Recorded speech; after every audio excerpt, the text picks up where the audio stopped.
سامعین سے گزارش کی جاتی ہے کہ ہمارے دونوں چینلز کے پلیٹ فارم سے جتنی بھی آڈیو بکس کی ریکارڈنگ کمپلیٹ ہو چکی ہے اسے خود بھی سنیں اور زیادہ سے زیادہ شیئر کرنے کی کوشش کریں، اور ہمارے سوشل میڈیا پلیٹ فارم کے لنکس ڈسکرپشن میں دیے گئے ہیں، ہمیں سبسکرائب اور فالو ضرور کریں تاکہ آپ کو ضروری اپڈیٹس ملتے رہیں، اور ہماری ٹیم کی فنانشیل سپورٹ کے لیے پیٹریون کے لنک ضرور چیک کریں۔ جزاک اللہ۔ بسم اللہ الرحمن الرحیم۔ صدیوں کا مسافر، وقت کی کہانی، صدیوں کے مسافر کی زبانی، ازل سے ابد تک زندہ رہنے والے ایک انوکھے دیداور کی داستان۔ مصنف M.A. راحت۔ ایپیسوڈ 55۔ ہمارا قافلہ اب آگے روانہ ہو گیا تھا پروفیسر۔ ہمارے پاس پینے کے پانی کا جو ذخیرہ تھا اب اس میں کمی آنا شروع ہو گئی تھی، اور ضروری تھا کہ چند گھنٹوں کے اندر اندر ہم کسی ایسی جگہ پہنچ جائیں جہاں کوئی ندی یا پہاڑی چشمہ موجود ہو تاکہ پینے کے لیے پانی دستیاب ہو سکے۔ مجھے دل ہی دل میں اس بات کا خوف بھی لاحق تھا کہ اب کوئی نیا آدمی طاعون کا شکار نہ ہو جائے۔ دوپہر ہو چکی تھی اور ہمارا سفر جاری تھا، تب اچانک نارو اور امبالو رک گئے۔ میں نے سوالیہ نگاہوں سے ان کی طرف دیکھا۔ یہاں قریب ہی کہیں پانی موجود ہے، نارو نے کہا۔ میں پانی کے بہنے کی آواز سن رہی ہوں، اور میں بھی پانی کے بہنے کی آواز سن رہا ہوں، اور ہوا میں پانی کی خوشبو محسوس کر رہا ہوں، امبالو نے کہا۔ میں سخت حیرت زدہ ہو گیا پروفیسر۔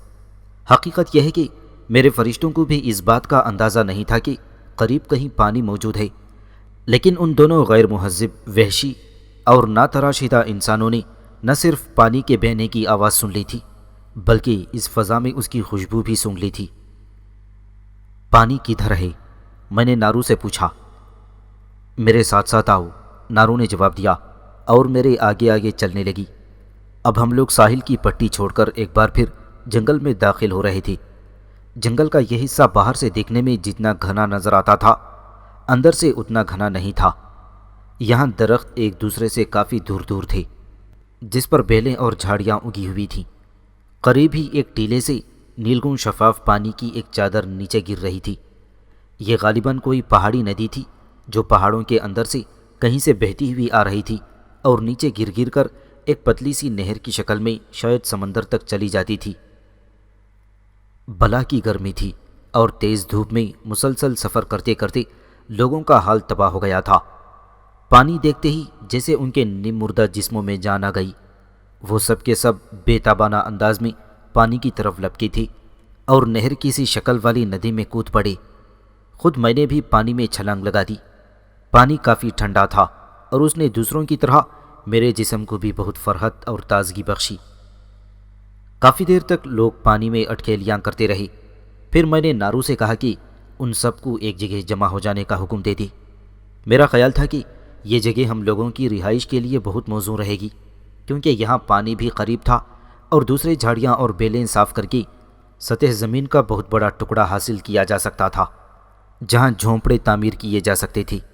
مجھے یقین تھا کہ اس علاقے میں شکار کی بھی فراوانی ہوگی۔ سمندر بھی زیادہ دور نہیں تھا اور مچھلیاں پکڑی جا سکتی تھیں۔ میری ہدایت کے مطابق نارو نے تمام لوگوں کو ایک جگہ جمع کر لیا۔ سب سے پہلے میری ایک بات غور سے سن لو شنتولا قبیلے کے لوگوں، نارو نے اچانک سب لوگوں کو مخاطب کر کے کہا۔ میں خود بھی ہم وطن گوش بن گیا کیونکہ مجھے معلوم نہیں تھا کہ نارو کیا کہنے والی ہے۔ جیسا کہ تم سب کو معلوم ہے، نارو نے اپنی بات جاری رکھتے ہوئے کہا، اب تک دہل ہمارے قبیلے کی روحانی پیشوا تھی، لیکن جیسا کہ تم سب لوگوں نے اپنی آنکھوں سے دیکھ لیا، دہل بدروحوں کے اثر کا شکار ہو کر ہم سے بچھڑ چکی ہے اور وہ اب تک اس دنیا سے رخصت بھی ہو چکی ہوگی۔ اس وقت ہماری قبیلے کا کوئی روحانی پیشوا موجود نہیں ہے، اس لیے میں تم سب لوگوں کی جانب سے ٹیابو سے درخواست کرتی ہوں کہ وہ شنتولا قبیلے کے روحانی پیشوا کا منصب قبول کر لے۔ وہ شکان دیوتا سے خصوصی قربت رکھتا ہے اور دیوتا نے اسے غیر معمولی قوتوں سے نوازا ہے۔ اس کی قوتوں کے کرشمے تم ایک سے زائد بار دیکھ چکے ہو۔ ہمارے پورے قبیلے میں اس وقت کسی اور شخص کو شکان دیوتا سے اتنی قربت حاصل نہیں ہے جتنی کہ ٹیابو کو ہے۔ اس لیے میں چاہتی ہوں کہ ٹیابو کو باقاعدہ طور پر قبیلے کا روحانی پیشوا تسلیم کر لیا جائے اور اسے قبیلے میں وہی حیثیت حاصل ہو جائے جو اس سے پہلے دیہل کو تھی۔ نارو کی تقریر کے جواب میں لوگوں نے بے ساختہ چلانا شروع کر دیا، ٹیابو ہمارا روحانی پیشوا ہے، ٹیابو ہمارا روحانی پیشوا ہے۔ میں اچانک ایک نئی صورتحال سے دوچار ہو گیا تھا پروفیسر۔ نارو نے مجھ سے پوچھے بغیر مجھے قبیلے کا روحانی پیشوا مقرر کر دیا تھا، اور وہ بھی اس انداز میں کہ میرے لیے اس منصب کو قبول کرنے کے علاوہ اور کوئی چارہ نہیں تھا۔ لیکن اگر دیہل کو بدروحوں سے نجات مل گئی ہو اور وہ ہمارے قدموں کے نشانات پر چلتی ہوئی دوبارہ ہمارے پاس آ گئی تو اس صورت میں قبیلے کا روحانی پیشوا کون ہوگا؟ مٹالن نے نارو سے سوال کیا تھا۔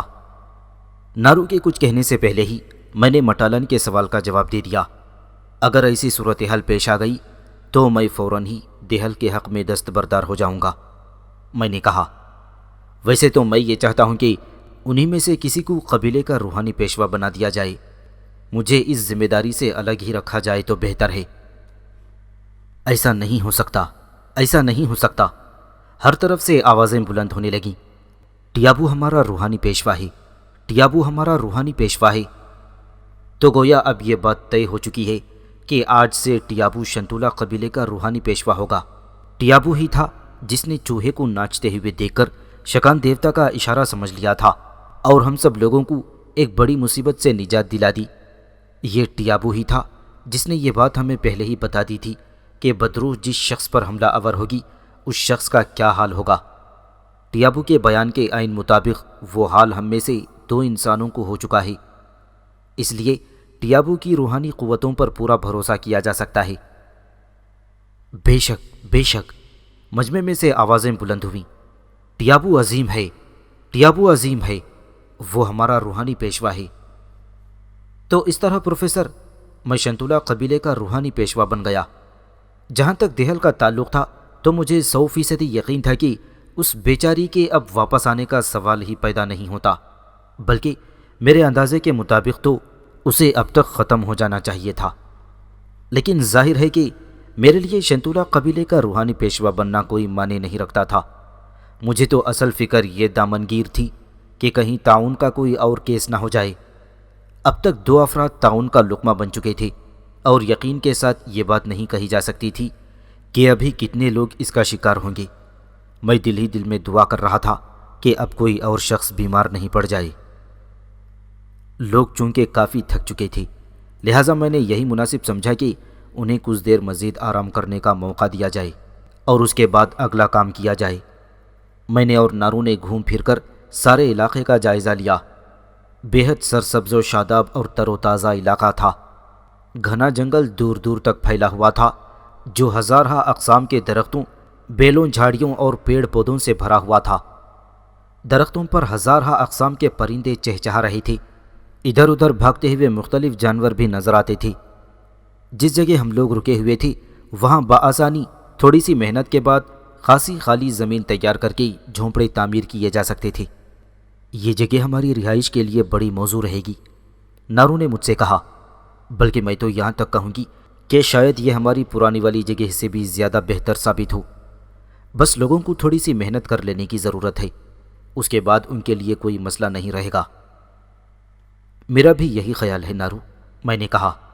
جہاں تک محنت کا سوال ہے تو ہمارے لوگ بڑے توانا، مضبوط اور محنتی ہیں، وہ محنت سے بالکل نہیں گھبراتے۔ مجھے یقین ہے کہ وہ دیکھتے ہی دیکھتے یہاں ایک نئی بستی تعمیر کر لیں گے۔ میں اور نارو چلتے چلتے درختوں کے اندر کافی دور تک چلے گئے تھے۔ اچانک نارو نے اپنے نتھنے پھڑ پھڑا کر کچھ سونگنے کی کوشش کی اور اس کے ساتھ ہی اپنے سر کو ادھر ادھر ہلانے لگی، گویا کانوں کی مدد سے کوئی خاص آواز سننا چاہتی ہو۔ میں اس کی اس کیفیت پر اگرچہ متعجب ضرور ہوا تھا، لیکن ساتھ ہی میں یہ بھی سمجھ گیا تھا کہ کوئی نہ کوئی خطرے کی بات ضرور ہے۔ آؤ ٹیابو، نارو نے میرا ہاتھ پکڑتے ہوئے کہا۔ ان کی تعداد بہت زیادہ معلوم ہوتی ہے، ہمیں جلد از جلد اپنے قبیلے کے لوگوں کے پاس پہنچ جانا چاہیے۔ کن کی تعداد کی بات کر رہی ہو نارو؟ میں نے اسے سوال کیا۔ نارو نے میری بات کا جواب دینے کے بجائے میرا ہاتھ پکڑ کر مجھے گھسیٹنا شروع کر دیا۔ وہ جلد از جلد اپنے قبیلے والوں میں پہنچ جانا چاہتی تھی۔ کوئی دوسرے لوگ ہمارے چاروں طرف سے آ رہے ہیں، نارو نے چلتے چلتے کہا۔ میرے اندازے کے مطابق ان کی تعداد بہت زیادہ ہے، وہ ہمیں نقصان بھی پہنچا سکتے ہیں۔ ہمیں جلد از جلد اپنے لوگوں کے پاس پہنچنا چاہیے، انہیں اس بارے میں بتا دیں تو بہتر ہے۔ تھوڑی دیر میں ہم لوگ قبیلے کے باقی لوگوں سے جا ملے تھے۔ یہاں میں نے لوگوں کے درمیان اضطراب کی لہر کو صاف محسوس کیا تھا۔ ان کی کیفیت بھی نارو کی کیفیت سے چندہ مختلف نہیں تھی۔ وہ خاصے خوف زدہ نظر آ رہے تھے۔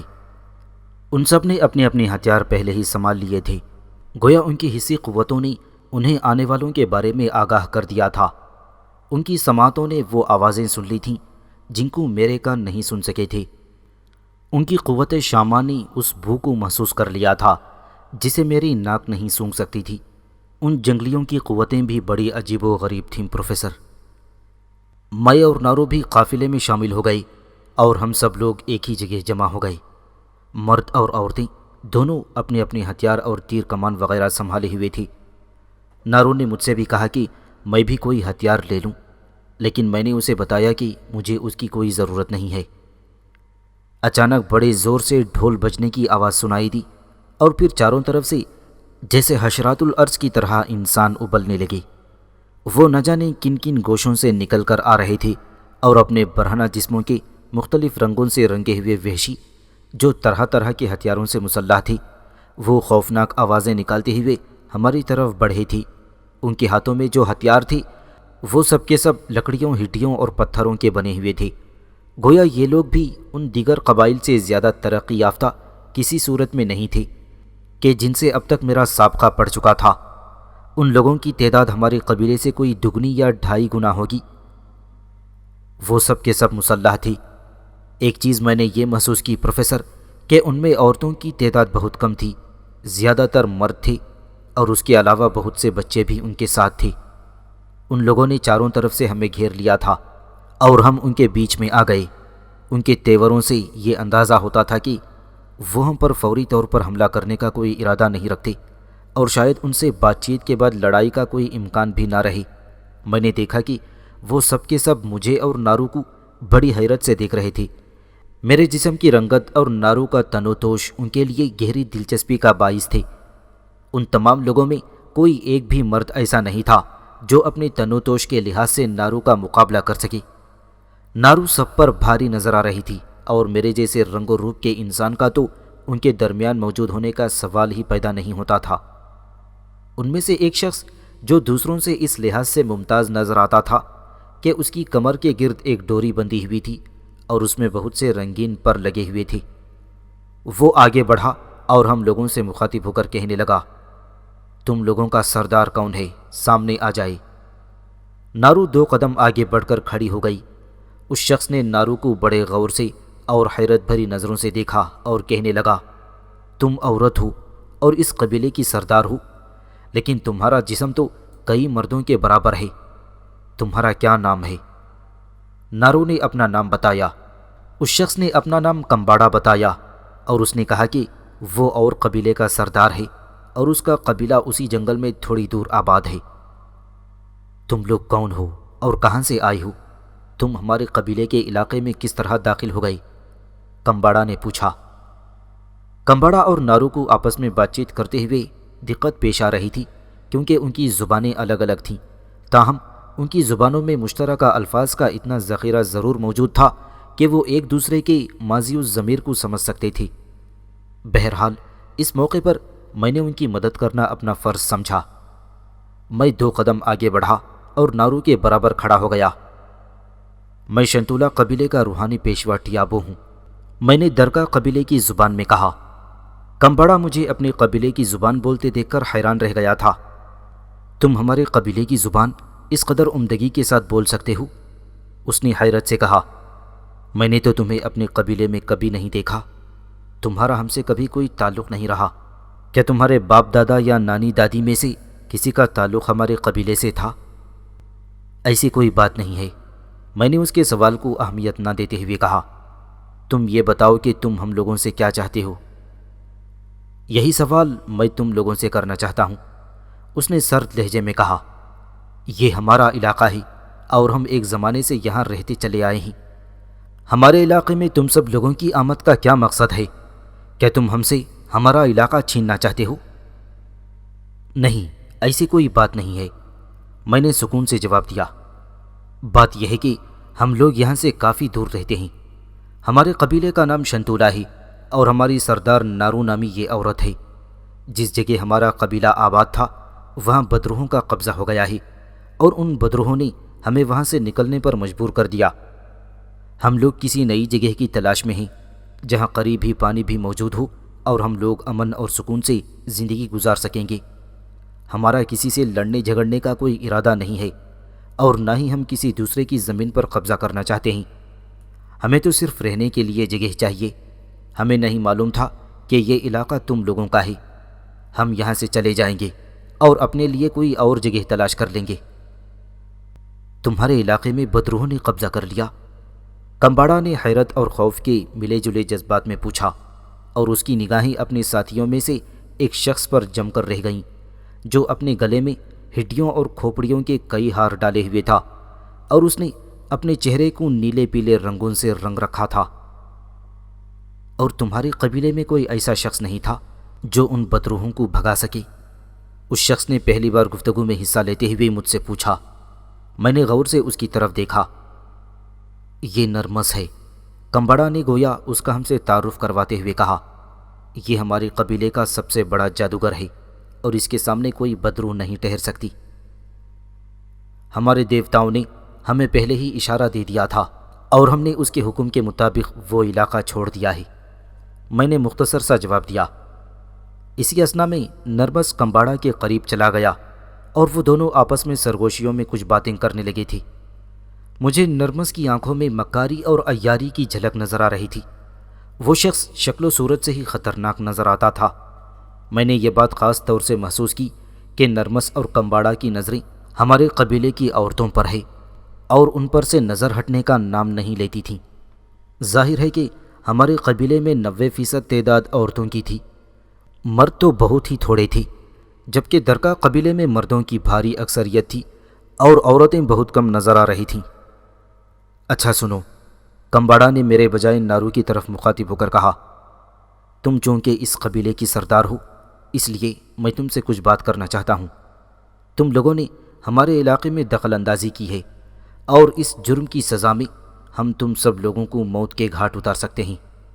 تمہارا گوشت ہمارے لیے کئی دنوں تک کافی ہوگا۔ ویسے بھی ہمیں انسانی گوشت کبھی کبھی ہی ملتا ہے کہ جب ہمارے قبیلے میں کسی کی موت واقع ہو جائے، لیکن پھر بھی ہم تمہیں ایک رعایت دینے کے لیے تیار ہیں، اور وہ یہ ہے کہ تمہارے قبیلے کی جتنی عورتیں ہیں وہ سب ہمارے ساتھ ہمارے قبیلے میں رہیں گی۔ ہم انہیں اپنا بنا کر رکھیں گے۔ جہاں تک مردوں کا تعلق ہے تو ہم سب سارے مردوں کو یہاں سے چلے جانے کی اجازت دے دیں گے۔ وہ اپنے لیے کوئی اور علاقہ تلاش کر سکتے ہیں۔ ہم وعدہ کرتے ہیں کہ ہم انہیں ہلاک نہیں کریں گے۔ یہ ناممکن ہے۔ نارو کے کوئی جواب دینے سے پہلے ہی میں بول پڑا، تم کون ہو اور بیچ میں کیوں دخل اندازی کرتے ہو؟ نرمس نے تند لہجے میں مجھ سے کہا، قبیلے کی سردار کو بات کرنے دو۔ میں اپنے قبیلے کا روحانی پیشوا ہوں اور میرا نام ٹیابو ہے، میں نے خشک لہجے میں نرمس سے کہا۔ قبیلے میں جتنے بھی فیصلے ہوتے ہیں وہ ہم دونوں مل کر کرتے ہیں، اور مجھے یقین ہے کہ اس معاملے میں بھی نارو کی رائے میری رائے سے الگ نہیں ہوگی۔ میری بات سن کر نارو کا بھی حوصلہ بڑھا تھا پروفیسر، ورنہ وہ کمباڑا کی تجویز سن کر سخت پریشان نظر آ رہی تھی۔ ٹیابو ٹھیک کہتا ہے، اس نے کہا، ہمارے لیے یہ تجویز ناقابل قبول ہے۔ کیوں ناقابل قبول ہے؟ اس نے غصے سے کہا، ان مردوں کو جانے دو۔ ہمارے قبیلے میں مردوں کی تعداد بہت زیادہ ہے اور تمہارے قبیلے میں عورتوں کی بہتات ہے۔ ہم لوگ مل جل کر رہیں گے، ہم تمہیں پناہ دیں گے اور تم ہمارے قبیلے کی تعداد میں اضافے کے لیے بچے پیدا کرنا۔ اگر تم ان عورتوں کو اپنے ساتھ رکھنا چاہتے ہو تو اس کے لیے ضروری ہوگا کہ ہمارے سارے مرد بھی یہیں رہیں۔ نارو نے سنجیدگی سے کہا، ہم لوگ مل جل کر رہ سکتے ہیں، ہماری بستیاں الگ الگ ہوں گی لیکن ہم آپس میں تعلقات رکھیں گے۔ نارو ٹھیک کہتی ہے، میں نے اس کی بات کی تائید کرتے ہوئے کہا، ہم سب لوگ مل جل کر بھی تو رہ سکتے ہیں، تمہیں اس میں کیا اعتراض ہے؟ ہم لوگوں کی تعداد زیادہ ہوگی اور ہماری طاقت میں بھی اضافہ ہو جائے گا اور کوئی دشمن ہمارے مقابلے پر نہیں آ سکے گا۔ طاقت کی بات مت کرو ٹیابو، نرمس نے نخوت بھرے لہجے میں کہا، ہمارے پاس کافی طاقت موجود ہے اور ہم چاہیں تو تمہیں ابھی اور اسی جگہ ختم کر سکتے ہیں۔ ہمیں عورتوں کی ضرورت ہے، ہمارے قبیلے میں عورتیں بہت کم ہیں۔ اگر تم نے ہماری تجویز نہیں مانی تو ہم تم سمیت تمام مردوں کو ختم کر دیں گے اور ان عورتوں کو اپنے پاس رکھ لیں گے۔ اور کیا تمہارا خیال ہے کہ یہ عورتیں مٹی کی بنی ہوئی ہیں جو تم ان کو زبردستی اپنا بنا لو گے؟ نارو نے کہا، اگر تم نے ہمارے سارے مردوں کو ہلاک کرنا چاہا تو تمہیں ہم سے اس کے لیے باقاعدہ جنگ کرنا ہوگی اور ہم تمہارا مقابلہ کریں گے، خواہ ہم سب کے سب مارے کیوں نہ جائیں، کیونکہ صاف ظاہر ہے کہ تم لوگوں کی تعداد ہمارے مقابلے میں بہت زیادہ ہے۔ جب تم خود اس بات کو محسوس کرتی ہو کہ ہماری تعداد تمہارے مقابلے میں بہت زیادہ ہے اور تم لوگ جنگ میں ہم سے نہیں جیت سکتی، تو بہتری اسی میں ہے کہ ہماری بات مان لو۔ کمباڑا نے نرمی سے کہا، تم لوگوں کو مردوں کی ضرورت ہے اور ہمیں عورتوں کی۔ تمہاری یہ بات اسی صورت میں مانی جا سکتی ہے جبکہ ہمارے مردوں کو بھی ہمارے ساتھ رہنے اور تمہاری عورتوں کے ساتھ میل جول رکھنے کا حق حاصل ہو جائے، نارو نے کہا۔ اور تم اپنی تعداد پر زیادہ گھمنڈ نہ کرنا، میں نے باری باری کمباڑا اور نرمس کی جانب دیکھتے ہوئے کہا، میرے لیے تعداد کوئی اہمیت نہیں رکھتی۔ اوہ، نرمس نے مزاحیہ انداز میں ہنستے ہوئے کہا، تو تم کوئی بڑے سورما معلوم ہوتے ہو۔ بات یہ ہے کہ تم نے ابھی ہمارے قبیلے کے کسی مرد کی طاقت کو آزمایا نہیں ہے۔ ہم تو زندہ انسان کو بھنبوڑ کر کھا جاتے ہیں، اور پھر تمہارے جسم کی تو رنگت بھی بڑی اچھی ہے، تمہارا گوشت بھی یقیناً بڑا لذیذ ہوگا۔ میری تو زبان ابھی سے چٹخارے لے رہی ہے۔ تو پھر آؤ اور اپنے دل کی حسرت نکال لو، میں نے نرمس کو چیلنج کرتے ہوئے کہا۔ نرمس کا جسم میرے مقابلے میں کم از کم دگنا بھاری تھا۔ اس کے جواب میں نرمس نے ایک بھیانک قہقہہ لگایا اور کہنے لگا، احمق انسان، بھلا تو سمجھتا ہے کہ تیرے مقابلے پر میں آؤں گا؟ تیرے لیے تو ہمارے قبیلے کا کوئی معمولی سا نوجوان بھی کافی ہے جو تیری ہڈی پسلی ایک کر کے رکھ دے گا، لیکن بہتری یہی ہے کہ تو اپنی جان بچا لے اور اپنے ساتھی مردوں کو لے کر یہاں سے بھاگ جا۔ یہ عورتیں یہی رہیں گی۔ یہ نرمس کا آخری فیصلہ ہے اور نرمس اپنے فیصلے بدلا نہیں کرتا۔ میں نرمس کو بھی دیکھ لوں گا اور اس کے فیصلوں کو بھی، میں نے کڑے تیوروں کے ساتھ جواب دیا تھا۔ میں تمہارے فیصلے کو مسترد کرتا ہوں اور تمہیں اس بات سے آگاہ کرتا ہوں کہ اگر تم نے طاقت کا استعمال کرنا چاہا تو میں سب سے پہلے تمہیں ہلاک کر کے تمہارا گوشت تمہارے قبیلے والوں کو کھلا دوں گا۔ خاموش ہو جا گستاخ، قبیلے کے سردار کمباڑا کو اچانک بڑا غصہ آ گیا۔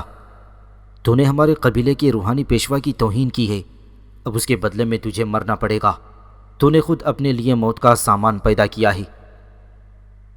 یہ مت بھول جاؤ کمباڑا کہ میں بھی اپنے قبیلے کا روحانی پیشوا ہوں، میں نے متانت کے ساتھ جواب دیا۔ نرمس نے بھی میری توہین کی تھی اور میں نے تو اس کی بات کا محض جواب دیا ہے۔ کچھ بھی ہو، تیرا آخری وقت آ گیا ہے ٹیابو، کمباڑا نے کہا۔ پھر اس نے زور سے آواز دی اور ایک تندرست نوجوان نکل کر سامنے آ گیا۔ اس کے ہاتھ میں ایک بڑی سی ہڈی کا ہتھیار تھا جس پر دھار کی ہوئی تھی اور وہ بہت بھاری بھرکم تھا۔ میں یہاں موجود ہوں سردار، اس شخص نے جس کا نام ڈابو تھا چند قدم آگے بڑھتے ہوئے کہا۔ تمہیں اس کے گوشت میں سے سب سے زیادہ حصہ ملے گا، اس نے میری طرف اشارہ کرتے ہوئے ڈابو سے کہا۔ بس ایک ہی وار میں اس کا خاتمہ کر دو، اگر اس کی حمایت میں کوئی بھی آگے آئے گا تو ہم اس کا بھی وہی حشر کریں گے۔ کمباڑا کا حکم سنتے ہی ڈابو میری طرف بڑھا۔ اسی اثنا میں شنتولا قبیلے کی بہت سی عورتیں جن میں نارو بھی شامل تھی اور تقریباً سارے مرد ہی میری جانب لپکے، لیکن میں نے ہاتھ کے اشارے سے انہیں منع کر دیا۔ نارو بالکل میرے قریب آ گئی تھی اور اس کے دیونی جیسے جسم کے آگے میں بچہ معلوم ہو رہا تھا۔ تم پیچھے ہٹ جاؤ نارو اور بے خوف رہو، میں نے اس سے سرگوشی کی۔ تمہیں میری طاقت کا کچھ نہ کچھ اندازہ تو ضرور ہے، بالکل بے فکر رہو اور کسی کو بھی میرے قریب مت آنے دینا۔ میری ہدایت پر نارو پیچھے ہٹ گئی اور اس اثنا میں ڈابو اپنا ہتھیار لہراتا ہوا میری طرف تیزی سے بڑھا۔ جب وہ میرے بالکل قریب آ گیا تو اس نے پوری قوت سے وہ ہتھیار گھما کر میری کھوپڑی پر دے مارا۔ ہڈی کا ہتھیار چٹک کر ٹوٹ گیا تھا اور کئی چھوٹے چھوٹے ٹکڑوں میں منتشر ہو گیا۔ اب ڈابو بھی میری طرح نہتھا ہو گیا تھا۔ ہتھیار ٹوٹ جانے کے باعث وہ کچھ پریشان سا نظر آ رہا تھا، لیکن اسے اپنے تنوتوش اور جسمانی طاقت پر یقیناً ناز ہوگا، کیونکہ اس کا جسم میرے مقابلے میں کافی بھاری تھا۔ اس نے ٹوٹا ہوا ہتھیار ایک طرف پھینک دیا اور مجھ سے لپٹ پڑا۔ وہ مجھے نیچے گرا کر میرے سینے پر سوار ہو کر مجھے ہلاک کر دینا چاہتا تھا۔ میں اس احمق اور معصوم نوجوان کو کوئی نقصان نہیں پہنچانا چاہتا تھا، اس لیے میں نے کوئی جوابی کارروائی نہیں کی، سوائے اس کے کہ اپنی جگہ پر مضبوطی کے ساتھ جمع کھڑا رہا۔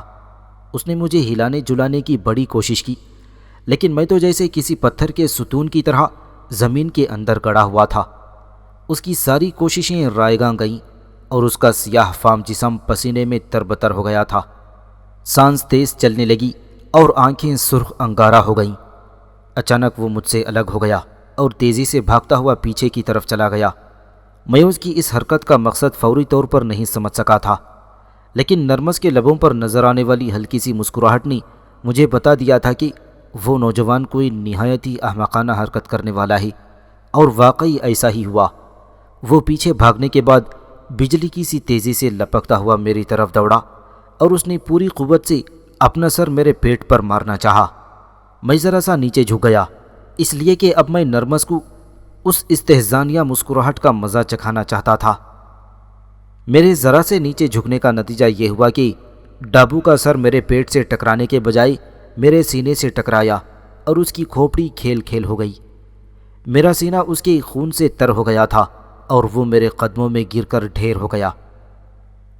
نرمس کی آنکھوں میں جیسے خون اتر آیا تھا۔ اسے ہرگز توقع نہ تھی کہ اس طاقتور نوجوان کا میرے ہاتھوں یہ حشر ہوگا۔ تو نے اسے ہلاک کر کے اچھا نہیں کیا ٹیابو، نرمس نے گرج کر کہا۔ اب تیرے گوشت میں سے سب سے زیادہ حصہ میں نے اسے ہلاک نہیں کیا، میں نے اطمینان سے جواب دیا۔ پروفیسر، تم نے خود اپنی آنکھوں سے دیکھا کہ میں نے اسے انگلی تک نہیں لگائی، اس نے خود میرے ٹکر ماری تھی، اور اس ٹکر کا ہی انجام ہے کہ جسے اسے بھگتنا پڑا ہے۔ میں نے خود اس کا سر نہیں توڑا۔ ہمپل، نرمس نے گرجدار آواز میں کہا، اس اجنبی نے ڈابو کو ہلاک کیا ہے، تم اس کا خون پی جاؤ۔ میں تمہیں اس کی اجازت دیتا ہوں کہ تم اس کے جسم سے خون کا ایک ایک قطرہ نچوڑ کر پی جاؤ۔ ہمپل اپنے روحانی پیشوا کا حکم سن کر تیر کی طرح میری جانب لپکا۔ مجھے اس بات کا اندازہ اس وقت ہوا کہ وہ واقعی میرا خون پی جانا چاہتا ہے، جب اس نے مجھے اپنے مضبوط بازوؤں کی گرفت میں لے کر اپنے دانت میرے گلے میں گاڑ دینے چاہی۔ میں نے کوئی مزاحمت نہیں کی۔ وہ میرے نرخرے کو اپنے تیز اور نوکیلے دانتوں سے بھنبوڑ رہا تھا اور اسے پھاڑ دینا چاہتا تھا اور میرا خون پی جانا چاہتا تھا۔ میرے مزاحمت نہ کرنے کے باعث وہ یہ سمجھا کہ میں اس کے مضبوط اور توانا بازوؤں کی گرفت میں بے بس ہو گیا ہوں۔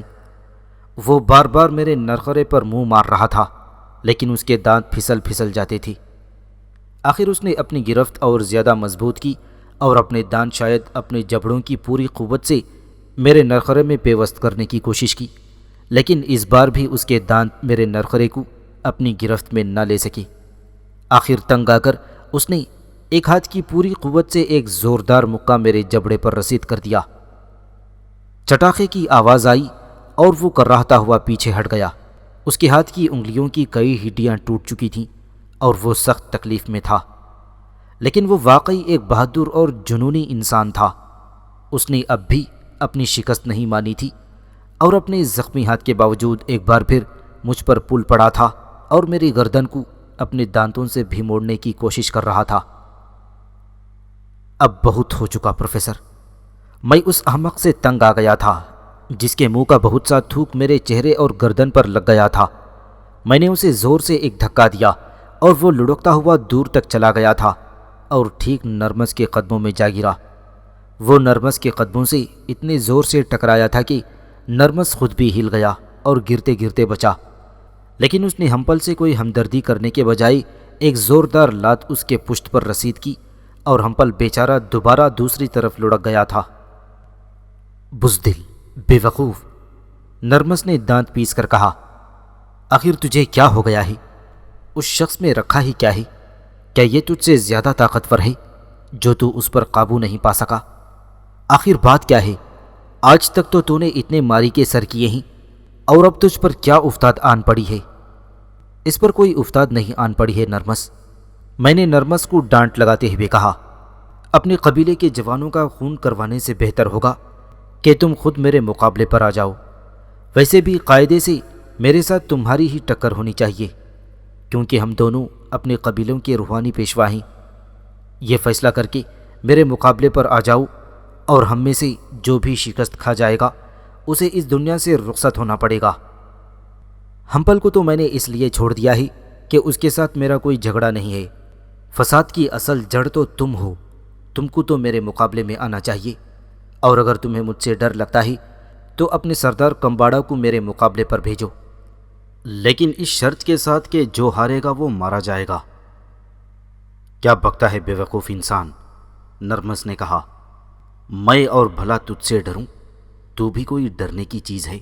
میں تیرے جسم کے ٹکڑے ٹکڑے کر دوں گا۔ میں نہ صرف جسمانی طاقت میں تجھ سے زیادہ ہوں، بلکہ میں تجھ سے کہیں زیادہ جادو کی قوتوں کا مالک بھی ہوں۔ تو مجھ سے بچ کر کہاں جائے گا؟ سردار کمباڑا کو تجھ سے لڑنے کی ضرورت نہیں ہے، میں تجھے بھی فنا کیے دیتا ہوں۔ اور ان الفاظ کے ساتھ ہی نرمس اپنے ہاتھ میں ایک بڑا سا ہتھیار لے کر میری طرف بجلی کی تیزی سے لپکا تھا۔ اس کے بھاری بھرکم اور توانا بدن میں بلا کی چستی تھی۔ اس نے کوندے کی طرح لپک کر پتھر کے ہتھیار سے میری گردن پر وار کیا، لیکن ظاہر ہے کہ مجھے کیا نقصان پہنچ سکتا تھا۔ میں دراصل نرمس کو پہچان گیا تھا۔ کمباڑا کو بھڑکانے والا اور اسے یہ مشورہ دینے والا نرمس ہی تھا کہ مردوں کو بھگا دیا جائے اور ان کی عورتوں کو رکھ لیا جائے۔ وہ ایک کینہ پرور انسان نظر آتا تھا، اور میں اسے سزا دینا چاہتا تھا۔ میرا خیال تھا کہ اگر نرمس درمیان میں موجود نہیں ہوتا تو پھر سردار کمباڑا میری بات مان لے گا اور ہم سب مل جل کر رہیں گے۔ اس لیے میں نرمس کو سرے سے ہی ختم کر دینا چاہتا تھا۔ میں نے نرمس کا ہتھیار لپک کر اس کے ہاتھ سے چھین لیا اور اسی ہتھیار سے جواباً اس کی گردن پر وار کیا۔ نرمس کی گردن کٹ کر ایک طرف کو ڈھلک گئی، اور اس کے ساتھ ہی اس کے قبیلے کے لوگوں کی حیرت اور تعصب بھری چیخیں فضا میں بلند ہونے لگیں۔ لوگ چیخ چیخ کر زور زور سے رونے لگے۔ خود سردار کمباڑا بالکل خاموش کھڑا تھا، اس کا چہرہ ہر قسم کے جذبات سے یکسر عاری تھا۔ خاموش ہو جاؤ، کمباڑا نے اپنے قبیلے کے لوگوں سے مخاطب کرتے ہوئے کہا، مجھے ان لوگوں سے بات کرنے دو۔ اپنے سردار کا حکم سن کر سارے لوگ خاموش ہو گئے۔ سنو ٹیابو، کمباڑا نے کہنا شروع کیا، اگر تمہاری جسمانی اور روحانی قوتیں نرمس سے زیادہ بلند نہ ہوتی تو تم اسے ہرگز شکست نہیں دے سکتے تھے، لیکن تم نے اسے چند لمحوں کے اندر اندر ختم کر کے اپنی برتری حاصل کر لی ہے۔ نرمس ہمارے قبیلے کا روحانی پیشوا تھا، اور اسے زبردست قوتیں حاصل تھیں، کوئی طاقت اسے زیر نہیں کر سکتی تھی۔ ہم سب لوگوں نے بارہا اس کی قوت کے عجیب و غریب کرشمے دیکھے ہیں، لیکن تم نے یہ ثابت کر دیا ہے کہ تم اس سے زیادہ طاقتور ہو، اس لیے میں تمہاری برتری کو تسلیم کرتا ہوں۔ اگرچہ ہم لوگ چاہیں تو اب بھی تم لوگوں سے جنگ کر سکتے ہیں، اور شاید تمہیں شکست بھی دے سکیں، کیونکہ ہمارے لوگوں کی تعداد زیادہ ہے اور وہ زیادہ تر مرد ہیں، جبکہ تم لوگوں کی تعداد بھی کم ہے اور وہ بھی عورتوں پر مشتمل ہے۔ لیکن میں بلا وجہ خون خرابے سے گریز کرنا چاہتا ہوں۔ مجھے اس میں کوئی حرج نظر نہیں آتا کہ ہم لوگ مل جل کر رہیں۔ یہی تجویز تو میں نے پیش کی تھی، لیکن نرمس نے اسے ٹھکرا دیا تھا۔ میں نے سخت لہجے میں کہا تھا، پروفیسر، تمہاری کہی ہوئی ساری باتیں معقول ہیں، لیکن اس خیال کو اپنے دل سے نکال دو، اور صرف اس وقت کے لیے نہیں بلکہ ہمیشہ کے لیے نکال دو کہ اگر تمہارے لوگوں کی تعداد زیادہ ہے تو وہ لڑائی میں ہم پر غلبہ حاصل کر لیں گے۔ میں تمہیں یقین دلاتا ہوں کہ ایسا نہیں ہوگا۔ میں نے اپنی قوتوں کا محض معمولی سا مظاہرہ کیا ہے۔ اگر تم بھی یہ سمجھتے ہو کہ لڑائی کے ذریعے اپنی بات منوا سکتے ہو تو ہم اس کے لیے بھی تیار ہیں۔ جلد ہی تمہیں اندازہ ہو جائے گا کہ شنتولا قبیلے کے روحانی پیشوا کی کیا قوتیں ہیں۔ میرے اس دبنگ اور باروب لبو لہجے سے کمباڑا ڈر سا گیا تھا۔ اصل میں تو اس کی ہمت اسی وقت ٹوٹ چکی تھی جب اس کے قبیلے کا روحانی پیشوا میرے ہاتھوں سے چند لمحوں کے اندر اندر مارا گیا۔ وہ صرف ہم لوگوں پر روب گانٹھنے کے لیے اس قسم کی باتیں کر رہا تھا۔ نہیں، میرا یہ مطلب نہیں تھا، اس نے جلدی سے کہا۔ میں لڑائی نہیں چاہتا اور تم لوگوں کی طرف دوستی اور تعاون کا ہاتھ بڑھانا چاہتا ہوں۔ میں تمہیں اپنے علاقے میں رہنے کی اجازت دیتا ہوں۔ چنانچہ پروفیسر کمباڑا سے تفصیلی گفت و شنید کے بعد یہ طے پایا کہ ہم لوگ ایک خطۂ زمین کو صاف کر کے اپنے لیے الگ الگ جھونپڑے بنا لیں گے جو درکا قبیلے کے جھونپڑوں سے زیادہ دور نہیں ہوں گے، اور دونوں قبیلوں کے سردار حسب معمول الگ الگ ہوں گے، اور قبیلے کا ہر شخص اپنے سردار کے حکم کا پابند ہوگا۔ یہ ایک قسم کا معاہدہ تھا جو دونوں قبیلوں کے درمیان طے پایا۔ اس کے بعد شنتولا قبیلے کی عورتیں اور مرد وہ زمین صاف کرنے میں لگ گئی تھی، اور یہ دیکھ کر میری حیرت اور خوشی کی انتہا نہ رہی کہ درکا قبیلے کے لوگ دل و جان سے ان کی مدد کے لیے آ گئے تھے۔ اور پھر پروفیسر، جہاں سینکڑوں انسانی ہاتھ ایک کام میں مصروف ہو جائیں وہاں بھلا کیا کچھ نہیں ہو سکتا۔ دیکھتے ہی دیکھتے بہت بڑا زمین کا ٹکڑا بالکل صاف کر دیا گیا۔ یہ ٹکڑا ایسا تھا کہ اس میں بیچ بیچ میں بڑے بڑے سایہ دار درخت بھی موجود تھے، اور اس کے بعد گھاس پھوس کے جھونپڑوں کی تعمیر کا سلسلہ شروع ہو گیا تھا جو کئی روز تک جاری رہا، کیونکہ کافی جھونپڑے تعمیر کرنے کی ضرورت تھی۔ اسی اثنا میں درکا قبیلے والوں نے شنتولا قبیلے والوں کے لیے میزبانی کے فرائض انجام دیے۔ لوگ ایک دوسرے میں گھل مل گئے تھے، خاص طور پر درکا قبیلے کے مردوں جیسے شنتولا قبیلے کی عورتوں پر پروانہ وار نثار ہو رہے تھے۔ عجیب و غریب معاشرتی معیار تھا پروفیسر۔ دراصل یہ لوگ اب تک تاریخ کے اس عہد میں رہ رہے تھے جبکہ ابھی خاندان کا تصور ایک واضح اور مستحکم شکل نہیں اختیار کر پایا تھا، اور قبیلہ ہی اصل چیز تھا جس میں آزادانہ جنسی معاشرت کا رواج تھا، اور اسے وہ لوگ فطرت کے اصولوں کے عین مطابق سمجھتے تھے۔ دنیا کے دوسرے بہت سے ممالک میں، جس میں ایشیا اور یورپ کے بہترین ممالک شامل تھے، یہ نظام ختم ہو چکا تھا، اپنی شکل تبدیل کر چکا تھا۔ خاندان کی مستحکم بنیادیں وجود میں آ چکی تھیں، اور شادی کا رواج ایک مستقل سماجی حیثیت اختیار کر چکا تھا۔ لیکن افریقہ کے ان گھنے تاریک جنگلوں میں رہنے والے اہل قدیم کے ان سیاہ فام انسانوں کے لیے زندگی میں بہت کم تبدیلیاں ظہور پذیر ہوئی تھیں۔ یہ لوگ حیوانی زندگی سے کچھ ہی زیادہ پیش قدمی کر پائے تھے۔ میں ان چیزوں پر غور کرتا تھا پروفیسر، اور مجھے حیرت ہوتی تھی کہ انسانوں کی اس وسیع و عریض دنیا میں ایک ہی وقت میں کتنی مختلف دنیائیں آباد ہیں۔ مجھے ایک طرف تو یونان، روم، مصر کی قدیم تہذیبیں یاد آتی تھیں جن سے میں گزرتا ہوا چلا آیا تھا۔